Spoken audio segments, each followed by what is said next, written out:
Left over in Half-Life Alyx's files are several different particle effects based exclusively on Alyx's model. The first two appear to be very similar, showing her model turn smoky as she walks, then vanishing.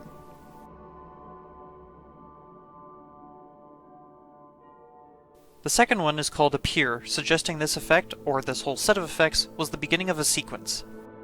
Likely one where Alyx is teleported into the scene. The third one does not do anything, but it does make Alyx's model transparent.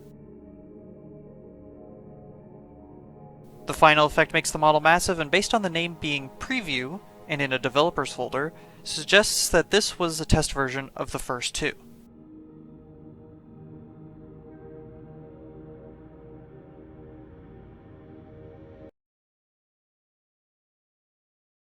As shown in Half-Life 2 Raising the Bar, there's a cut Combine synth called the SAC-Tick. The SAC-Ticks were macroviruses. They were used as an early attack force, preparing a location for further assault. They were to be delivered to the battlefield by pods, like the head crab canisters in retail. SAC-Ticks were self-replicating, seeking organics that they fed on to allow for the creation of a new generation of SAC-Ticks. The dark-colored pods along the side of the creature were to be where the new SAC-Ticks would come from after feeding.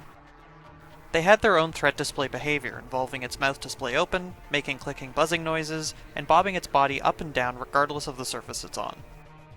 On their carapace was a circular symbol that details its delivery method and task group. While not exactly the same, the Strider and Gunship bear similar styled markings in retail. In the Half-Life Alyx chapter Revelations, on A4C17 Tanker Yard, there is this little hideout. If you dig through this pile of books beside the makeshift bed, at the very bottom is a special book. This book is called Black Mesa White Lies by paranormal researcher Dr. Jonas Allard.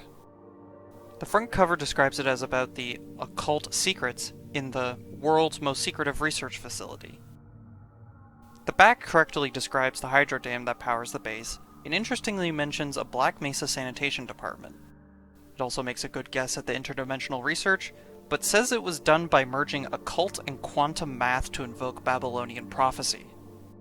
This fixation of connecting scientific research to ancient Babylon is highlighted below in his other book titled CERN: Gateway to Babylon.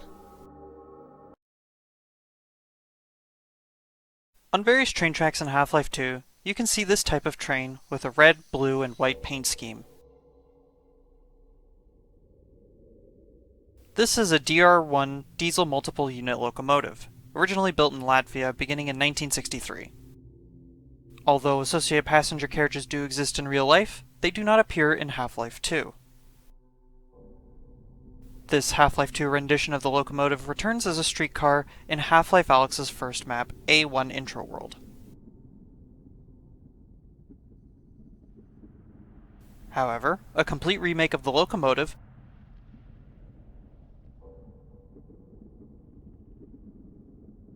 with those associated carriages also appears in Half-Life Alyx.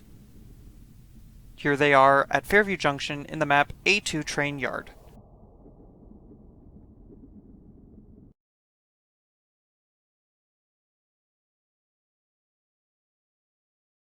In the campaign, Crash Course, on the first chapter, near the end of the alley, you can find a leaky steam pipe in a building.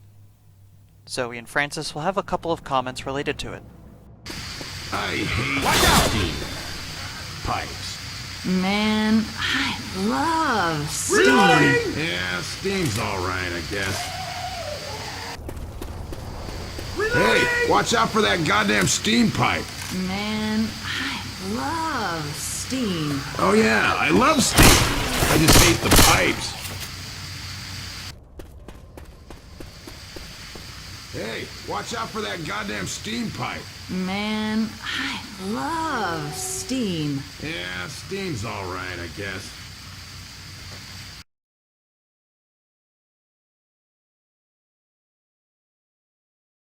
For Portal 2, Valve had intended to redesign Chell from how she looked in Portal 1, as we can see in the final hours of Portal 2. One of these designs was radically different from what was used in retail or what was in Portal 1. In this design, Chell was to wear a tech suit. A model was even created of her wearing one. The redesigns would later focus on clothing that was slightly more conventional. It should be noted that the choice for how Chell could survive falls changed frequently, going from all sorts of technological braces seemingly grafted onto her, to various versions of boots.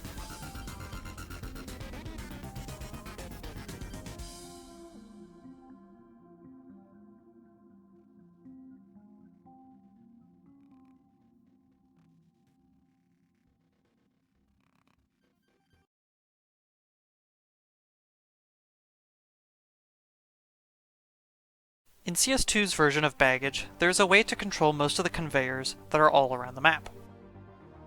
First, go to the bottom level's control room.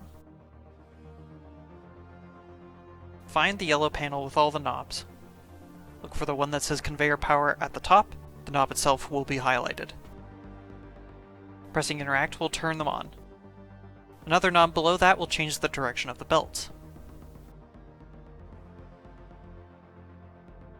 There is also an emergency stop button on one side of the same control room, which will stop the belts.